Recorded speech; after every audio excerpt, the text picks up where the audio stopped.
Sobota. Ani dnes nechali Moby kocku na pokoji. Podľa toho, čo som pochopil, sa tam jedna zombia motala celé hodiny. Mlátila do kocky krompáčom a potom sa vrátila do lesa.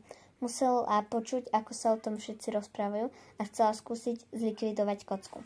Rovnako ako jej zombie kolegovia, to všetko len preto, aby vyzerala cool. Inak sa naozaj bojím o Alize. Čo sa jej nestalo? Kam sa len podiela? Celý týždeň neprišla do školy a ja nemám ani najmenšie tušenie, kde býva.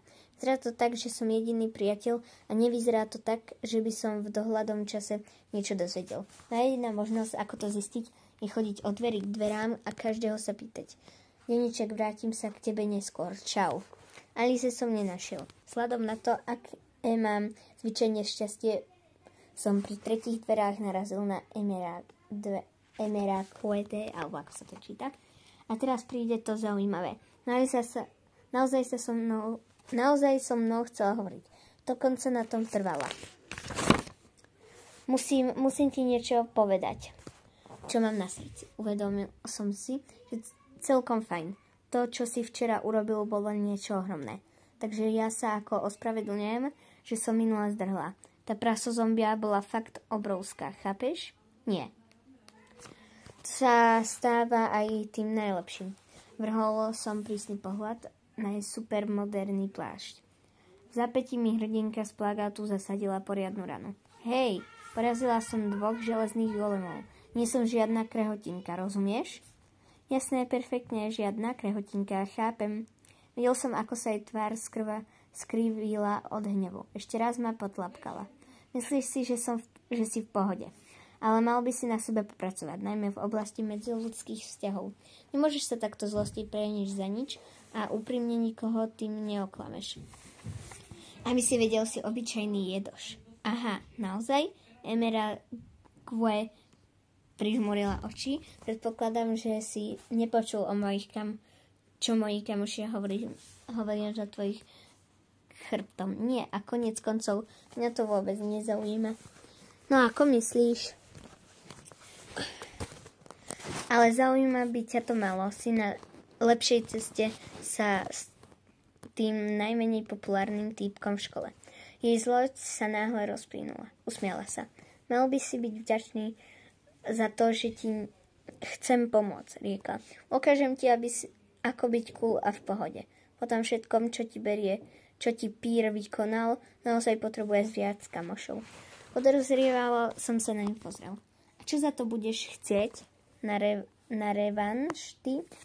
Chcem byť súčasťou tvojho tímu. Ty už predsa si súčasťou môjho tímu. A akého tímu? Tvárou v tvár tebe alebo už nemajú moby žiadnu šancu. Pamätáš sa na obrovskú prasozombiu? Nevybuchla kvôli TNT. Len si povedal, Emeraude a URF prichádzajú a chcú moju kožu. Naozaj nemám chuť stretnúť sa s nimi. A bum. Prasozombia prehutla elektrického creepera. To nie je vôbec vtipné. A o tom som vôbec nechcela hovoriť. Ty jeden trulo. Chcem sa stať súčasťou týmu mínus. Chcem s tebou trénovať. Ty ten týpek, čo varí ten Intoš a Alize. Momentíček, Emeraude práve naozaj povedala, že sa chce stať súčasťou týmu minus. Slečna Populár chce trénovať s chalanom, čo sa topí aj vo vedre vody. Je to smiešne, keď o tom premýšľam povedať. V škole nás učia veľa vecí, ako vyrábať a tvoriť obvody z rudu, ale nikdy nás neučia, ako si získať priateľov.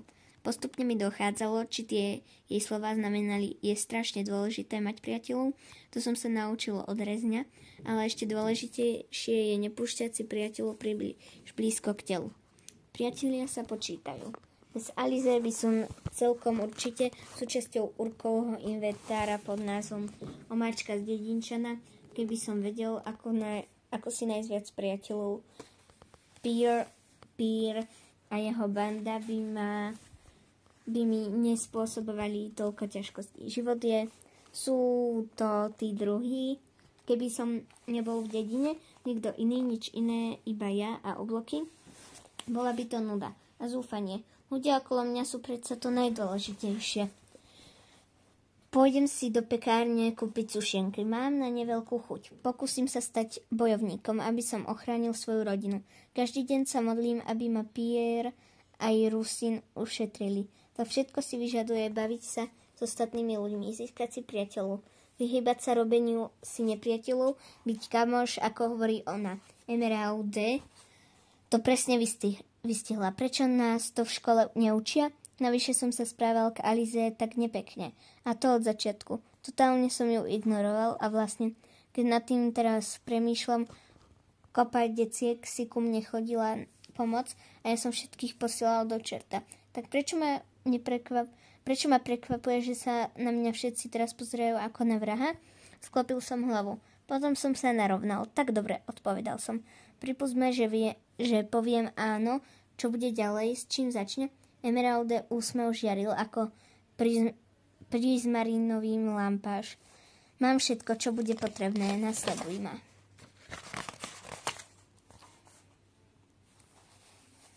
Jasné, Emeraude ma bude vláčiť po najväčšom obchode s oblečením v dedine. Zámok módy, obchod patrí Flacovi. Očividne nie je expertom len na budovanie, ale aj na vkus. To miesto je obrovské. Niekoľko dievčat zo školy tam pracuje ako asistentky. Hermia, Marie, Emma milujú oblečenie. A tiež tam je Sofia a jej brat Rian. Rian má veľmi rád súboje, rovnako ako ja. Vlastne pomáha Flakovi vymýšľať nové štýly kožených zbrojí. Nedávno zamestnal Tomiu. Už vás všetkých tými informácia otravujem? Rezeň hovoril, že by som mal písať viac o dedine. Priblížiť vám viac detailov. Skrátka, Emeraude povedala, že v prvej fáze pomeny, aby ma ľudia mali radi, musím mi kúpiť novú tuniku. Prezrel som si svoj odev. S tou mojou niečo je? Hlasno si povzdychla. No, nehovorím, že by si mal prechádzať v čatách posiatých diamantmi, ale ak si chceš získať rešpekt ostatných, musíš prestať nosiť túto príšernosť. Ale choď. Tie plesnivé škvrnky predsa nie je skoro vidieť. Ach jaj, ty si beznádejný prípad. Očividne nie je priateľné mať plesnivé škvrnky na oblečení. Kto to mohol už tušiť? Hodil som uterák do ringu a začal zvažovať ďalšie možnosti. Toto si na seba nikdy nevezmem. Fialový oblek je tu. Väčšina šiat sa podobala tomuto. Emeraude mi ukázala ešte iné. Prečo si nevyskúšaj tieto? Sú síto-rúžové, to myslíš vážne? Tak svetlo-zelené? Nie. Jasno-fialové? Nie. Dobre, tak nebo modré. Vrhol som na ňu pohľad, ktorý vravel nie. Bolo to konečné nie. Určite ste si všimli, že som nenapísal bodku. To znamená, že chcete strácať čas správnym končením vety. Už ste povedali všetko, čo bolo treba. Nechcete strácať ani štvrtiny sekundov tým, že by ste dopísali potrebnú bodku na konci vety. A nakoniec Emeraude našla tie najodpornejšie šaty z celého obchodu. Niečo hnedožlto nazelené. To nevyzerá tak zle, čo povieš? Tá farba vyzerá ako niečo, čo zostalo na detskej plienke. Nakupovať s tebou je niečo absolútne nemožné. Sám Flako osobne za nami prišiel, musel počuť nás rozhovor. Ach, ten chlapec má poriadnu silu. Budúci bojovník. Ja? Mám presne to, čo potrebujete. Otočil sa o 180 stupňov. To moja, kde nájdem ten speciálny kostým, ten transfosivý, to moja sa priblížil a zaviedol nás k odevu, o ktorom Flako hovoril. Bol až úplne vzadu za rohu. Wow, je tu sivé brnenie. To je najhustejšie oblečenie, čo som kedy videl. Dokonca má aj niečo ako kuklu a topánky. Keď budem mať na sebe toto, dokonca aj moby ma budú rešpektovať. To má taký čierny opasok, kuklu, na nose má dačo, ako brnenie, alebo čo to je, gate a tričko, alebo čo to je. Ideme ďalej. Pokiaľ sa však udržia a nebudú plakať a žobroniť, aby som ich zabil jednou ranou. Emeraude nesúhlasne zabručala. V tom nemôžeš ísť do školy. Rozhodne nie s tou kuklou, až pri veľmi bije do očí. Tak to budeš akurát mužská verzia Alize. Okamžite som si ho kúpil. A ešte jeden som kúpil rezňovi. To navrhla Emeraude. Poprosil som Emeraude, aby ma nakreslila. Bacha Kvankwasta. To je také cool, všakže, ak pochybuje, svedčí to len o tom, že Emeraude nevie kresliť. Požiadal som ju, aby nakreslila nie až tak veľmi cool obrázok môjho nového super cool obleku, pretože inak by ste mohli podľahnúť pokušenie vstúpiť do môjho sveta a ten oblek mi ukradnúť. A navyše si môžem tú kuklu zložiť kedykoľvek budem chcieť. To je veľmi praktické. Pretože v škole nesmieme nosiť pokrývky na hlavu. Predpokladám, že to platí aj pre ninja masky. Škoda. Emeraude mi povedala, vlastne ho môžeš nafarbiť rovnako ako koženú zbroj. Prečo nie napríklad na modro? Budem o tom premýšľať. Mal som pocit, že nás niekto pozoruje. Alize, napriek tomu som ju nevidel. Podivné. A to je koniec.